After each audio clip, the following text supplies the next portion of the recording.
Hello, hello, hello. This is Marshall Goldsmith. Very, very happy to be talking to you today. Welcome to LinkedIn Live. This is a wonderful program we have that's kind of jointly sponsored by Thinkers 50. It involves our 100 coaches, put on by Methods, a wonderful organization that's doing a great job of leading in terms of e-learning in a very, very different and crazy time. Let me briefly introduce myself, and we're going to get started. We have a very special show today. My name is Marshall. I'm from a small town called Valley Station, Kentucky. Went to school in Indiana, got a PhD at UCLA. I was a college professor and dean when I was very, very young. Then for the past 43 years, I've done a few things. One, I give talks or teach classes. So I travel all around the world speaking and teaching, been to 102 countries, and I got ranked #1 leadership thinker in the world twice. I write books and articles, written or edited 41 books. And one of my most favorite books was done with the person who's going to be with us today. Then I also coach executives. I've been the coach of many wonderful leaders around the world. And I love coaching because that's where I learn everything. Now, today we have a wonderful and special guest. Today we have a guest, one of my great friends, Sally Helgesen. I've known Sally for God knows how many years, probably 25 years. She is the world's authority, according to Forbes, in terms of leadership and issues of leadership in women. She's published many books. Her first book, The Female Advantage, 1990, just a really ahead of the curve book for women. And that book is still in print after 1990. One of the 8 books she published is called How Women Rise. I had the honor of being the second author on this book. I tell people Sally was the lead author. Now I'm the second author on this book. She did about 90% of the work, and she wrote the thing too. By the way, the book is phenomenally well written, How Women Rise. Why can I say it's phenomenal? She wrote it, not me. So I'm not bragging here. She's a great writer. So Sally's a wonderful friend, a great writer. And Sally, welcome. Take just a minute, introduce yourself. Let me eat my breakfast bar. You introduce yourself, and then we'll get rolling. Marshall, thank you for that. Eat your breakfast bar, enjoy it. I'm Sally Helgesen. Wonderful to be here with my friend Marshall. And yes, we're in our 26th year of friendship. For the last 32 years, my focus has been helping women to recognize, articulate, and act on their greatest strengths, and also identify the challenges that can get in their way. And that's what Marshall and I focused on in How Women Rise. I also do leadership coaching and have, until about 5 weeks ago, been traveling the world to deliver seminars and workshops to companies, associations, law firms, every variety of organization. Again, from Kuala Lumpur to Cairo to Sao Paulo. That's stopped now, and I'm learning how to deliver some of it virtually, and really learning a lot in this very challenging and unexpected period of our lives. Now, my good friend Sally, #1 question. What is the best piece of leadership advice you would have for people in terms of handling this crisis? In terms of handling this crisis, really 3 things. And this draws from my workshop that I've been delivering for a while, but it really has particular application in this crisis. To be intentional, to be connected, and to be present. All of these, in my workshops, when I talk about being intentional, it really has to do with linking your job to your career, what is understanding and being able to articulate what it is you're trying to contribute to the world. So that's really being very intentional about your career development. Connected is engaging people that you know to help you achieve your objective, to help you act on your intention. And then thirdly is being present. So really show up for what your purpose is, for the people in front of you, for what you're trying to contribute. So that's been the template in my workshop, and I see that it adapts in particular ways now, especially in terms of intention and presence. We need to know what we want to contribute every day. because our schedules are upended, our regular routines and practices are upended. We may be isolated, either alone or just with our families. So having a very clear intention on a day-by-day basis, I think, helps us make the decisions of, which Zoom call we'll participate in today, and what ones we'll let go, and how we're going to use our energy, and how we're going to keep ourselves in balance. And the same thing with presence. Tough to be present in this environment. There's distraction, there's bad and upsetting news, and we don't have, our regular support system in place. So very important to think about how being intentional, being connected, and being present serves us in this environment. Excellent. One word I use is very parallel word, mindful, just mindfulness. And as a Buddhist, I try to be mindful. Sally, there's only one thing that inhibits my skill at being mindful. Do you know what that is? What is it? I forget. I know that, Marshall. I forget to be mindful. I write a little card. Remember to be mindful. It's literally, everybody thinks of mindfulness is this very spiritual, blah, blah, blah thing. A lot of mindfulness is being aware of what you're doing when you're doing it. And the big reason I'm not mindful is literally, as you said, I get distracted by the news, by some video, by some stupid URL, and I literally forget to be mindful. So a great message is to everyone out there, make a little card and look at it about every 5 minutes and say, remember to be present, remember to build connections. Just great advice. Sally, number 2, what advice are you giving your clients? Well, it's really that, is to be mindful, is to be present, to be very clear about what their intentions are, and to not forget, in terms of intention, to really not forget the importance of using this time well to position themselves going forward. Again, it's confusing. Marshall, you gave me a fantastic piece of advice at the very beginning of this crisis. You and I were together in San Jose just as it was unrolling. We did a program for eBay. That was the end of our travels. We are both so lucky that we didn't get that. Our behavior, Sally, we were hugging people, shaking hands. So we were both really lucky we didn't get this. We were very lucky. I flew back from that engagement on American Airlines. I was in first class, and this shows how times have changed. Do you know what American Airlines did? There were only 42 people on a 747. They upgraded everybody and put them in first class. So the first class was filled, we were jammed, and it was empty back there. 3 days later, that never would have happened. But here's what you told me in San Jose, and this really speaks to the message I'm trying to convey here. You said, Sally, use this time, because we both realized what was going to happen. The speaking and everything we had planned was going to collapse. You said, use this time to build your brand, to stay connected, and to be real. And every day, that's what I have on my placard. I have build your brand, stay connected, be real. And the brand building really speaks to intention.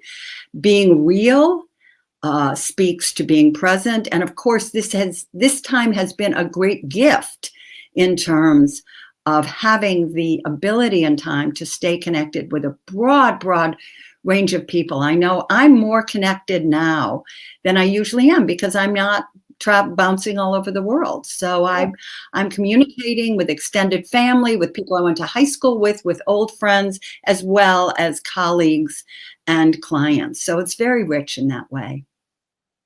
It's interesting, the comment, be real. That's one thing I have felt out of this crisis, because I asked Lida, my wife, why do people like these live shows, as opposed to you can watch a video and get the content. And I think people like it because it's more real. Like I'm eating my breakfast bar and people's dogs are walking by and You just see people as human beings as opposed to everything as a big show. And I really think now people appreciate more, people have become more human. When we're faced with illness and death, I think people do become more human, and we drop a little of that, slick, packaged, everything has to look perfect, and people can be more real. Now, you're the world's expert at women's and leadership. What are some of the unique challenges you find specifically with women in today's challenging times? Well, one thing I think certainly that I'm hearing and finding a lot is women are being challenged because they are often managing young children, even as they're continuing to work from home. And that can be really, really challenging. So women are having to enlist and engage their husbands, often at a level that their husbands have not been engaged before. And so I think that's really one of the big challenges that women have here. The incredible upside of that, and to me this is something we're going to look back on as really historic, is that women have struggled for 30 years in the workplace to some degree with structural and cultural impediments, you could call them, and with habits and behaviors that can get in their way, as you and I have discussed. And the cultural has to do often with male attitudes and bias. But the structural constraints have been important because the workplace is still very much designed as a place that it was designed when it served only men, when only men were primarily participating in the workplace. And so the divisions between work and home have gotten in the way of many women, especially women who have young children. I was talking to a client yesterday. She said, we're a very traditional old line company. They're in the South. They're in the energy industry. She said, and we have been highly skeptical about any working from home and very resistant to that. She said, this has changed everything. She said, and I don't see us really going back. So yes, working from home can be problematic in terms of managing a family, although most of us have nobody else in the house now. So that's tougher.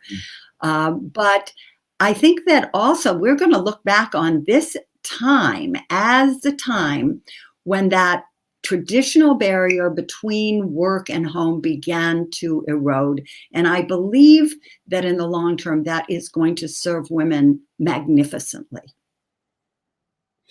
No, Sally, my lovely wife, Lyda, and on a serious note, I would like all of the people out there to send her their hopes and prayers. Why she has to live with my sorry butt 24 hours. Marshall, better her than me. Now, Sally, before we get a little I'm being real, judgmental, Marshall. I know you are. Now, Sally, are you getting a little impatient with Bart out there? I noticed my Lord. Are you getting a little impatient with the lovely Bart? Just a little bit now. He's driving me nuts. I gotta say. I saw you today. Very safety conscious at a level that I am incapable of being, and it's causing a little bit of conflict. Although I appreciate his concern. On a crazy meter scale, 100 is he's maximum driving you crazy and 1 is none. How's he on the old crazy meter doing? I'd say we're probably at about 70 right now. I'm sorry to say. He's a great guy. We're just not used to, I'm usually on the road. I'm usually gone, and I'm here. Me too. We're both usually gone. Now, Sally, are both you and I used to being kind of the experts and sharing our wisdom with others? Exactly. And both of us, to our husbands and wife, do they necessarily love to hear our expertise? They have no interest. No interest. We are not experts in our own homes. They're skeptical, and guess what? They've heard it all.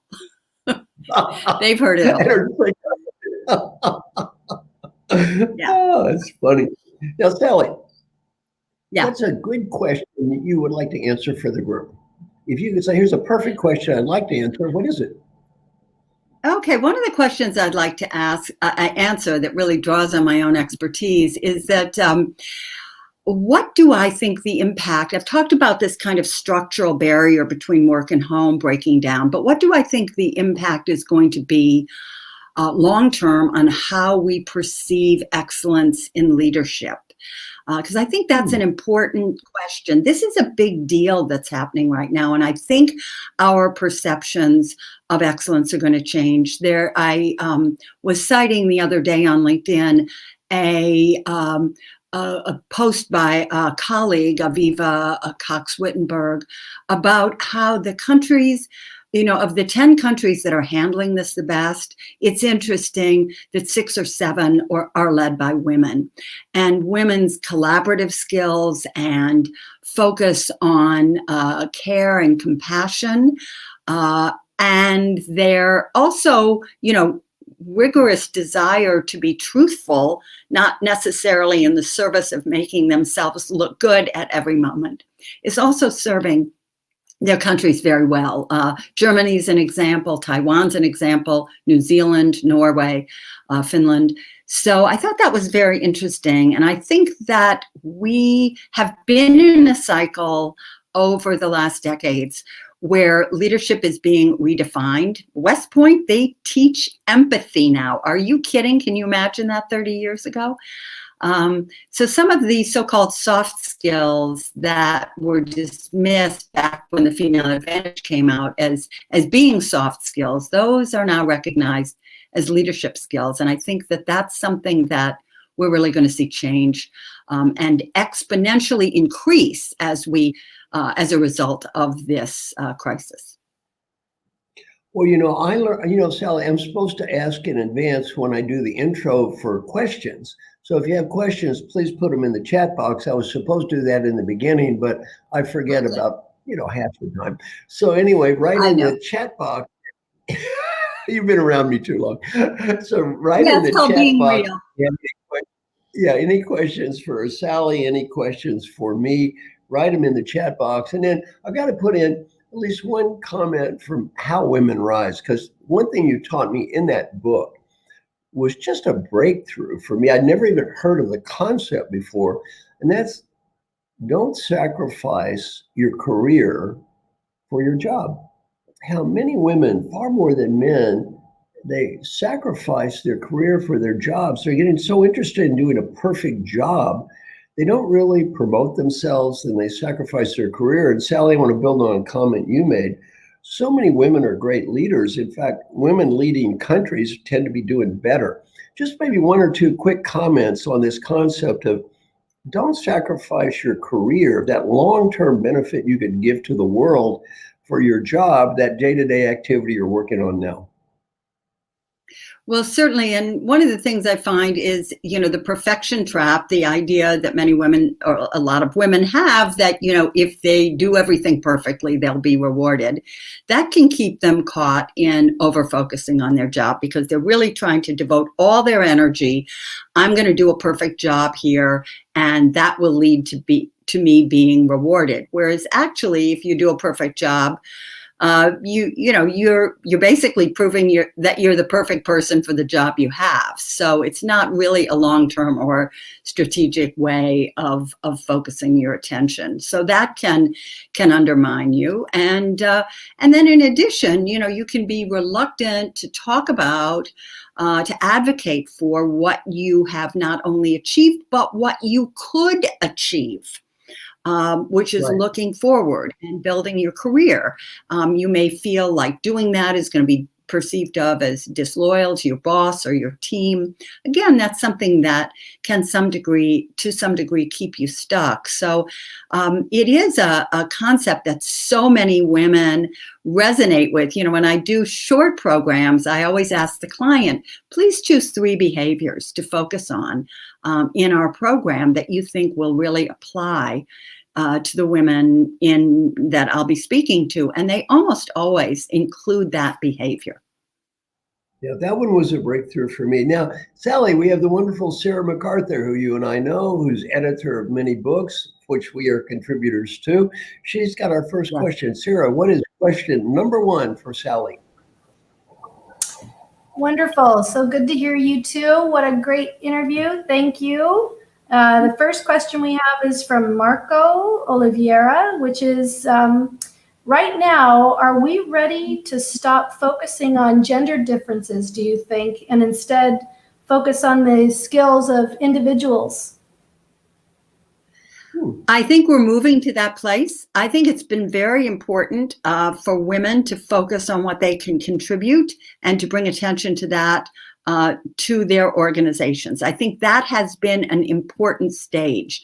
But I believe that How Women Rise really needs to support our rising together, and that we need to look at more collaborative and creative ways of leading organizations and focus on the individuals who are contributing at the highest level there, while also recognizing that people who may be outsiders to some degree to the mainstream of what's expected at leadership do have particular challenges that need to be addressed. So I think that serves. I think that helping women to address some of that and raising awareness in organizations ultimately serves organizations being better run and getting more astute about how to identify who would be a successful leader. Excellent question. Sarah, question number 2. Number 2, thank you so much, Sally, for that answer. We have another question from Fran Pastana. And Fran asks, as one of those women hoping to benefit from these changes, how do we ensure we maximize, as women, we maximize on this opportunity? I think I would say what I said in the beginning. Think in terms of being very intentional in this period and choosing how you intend to show up and how you want to use your time and technology so that you're most effective. Use this time also to stay connected. One of the dangers of this period is that we're losing face time and visibility in our organizations often. So we want to think very intentionally again how we're going to continue to stay visible in our organizations, even though they're fragmented and so many people are working from home. So that kind of combines the intentional and the connected, and then the capacity to be present, to really think about how can I filter out the distractions. And in this environment, that's really tough. To stay present for what I want to be achieving, for what I can contribute now, but what I want that long term to be. We don't know. This is really hard because we don't know how long this is going to last or what the fallout is going to be economically and in terms of our organizations. We're really in an unknown here. But being able to, by focusing on the day and what we want to contribute, we can look ahead and think about how after the staying at home period has expired, how we intend to maybe position ourselves to be able to contribute at our utmost, because it's really about contribution. I think that's a better language to use necessarily than achievement. Okay, very good. Sally, one of the things you talked about is the importance of connection. You're a member of our wonderful 100 Coaches organization, which now is more than 100. That's okay. Describe that as a way to how people have been connecting with each other in that group. In the 100 Coaches, that has been a transformative organization for me to belong to. First of all, I want to say that one of the greatest joys of my life, and probably the prime reason for my success, has been the colleagues that I've been in networks with. The Learning Network, which Marshall started years ago, now the MG 100, the International Women's Forum, some of these groups of colleagues have been so vital. With the MG 100, what we're doing, and this has been fantastic, is we have a Zoom call every single weekday. The first 2 weeks we had it on weekends as well. So I start my day most days. Sometimes I can't do it, of course, but most days I start by checking in on that Zoom call, and we have different topics. Most of us have our own business, so we talk sometimes about that and what we can do to survive. We talk about the economic implications. My favorite day is Medical Friday, which we just had this morning, where we hear from members of the MG 100 who have real medical expertise. They're doctors, they're researchers who are also coaches and organizational forces for organizational excellence. So we hear from them about some of the latest research being done. We get lots of fact-based information, which is good in this environment when we're on information overload. So that's been enormously valuable. And then sometimes we email back and forth afterwards to say, oh, I love the point you made. And I find that deepens relationships as well. Final questions from Sarah. So thank you so much, Sally. I have a question for you. I've read so much of your work over the years and known you for a number of years as well, and just love reading your writing. And I just wanted to ask you a question, since I've got the floor right now. Who is your hero as a woman who, and thinking of a woman as your hero, who would you say your hero is and why, or your heroine is and why? Well, Marshall and I both dedicated How Women Rise to Frances Hesselbein and said that she was our hero. And she has been an inspiration and a hero of mine, who I've been fortunate enough to know for about 32 years now. She was one of the women I profiled in the Female Advantage, Women's Ways of Leadership. She exemplifies being intentional, one of the most intentional leaders I've ever met. Every single action and word has a purpose. She is a devotion. She has a devotion to the notion of service. She is extraordinarily connected and not shy about using her connections to achieve and contribute what she wants. And she has a very, very strong leadership presence, a very grounded individual. So I would say that she has been consistently my hero, and I can't say role model. I don't really resonate with the role model concept that much, but she certainly has been not only a hero, but a major influence on my thinking. Very good.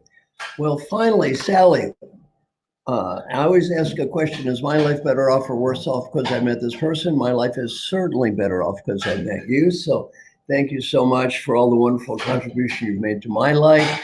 I think the lives of a lot of people are better off because of all the things that you've said, the work that you've done. So I'm so honored to know you. Thank you so much for being our guest today.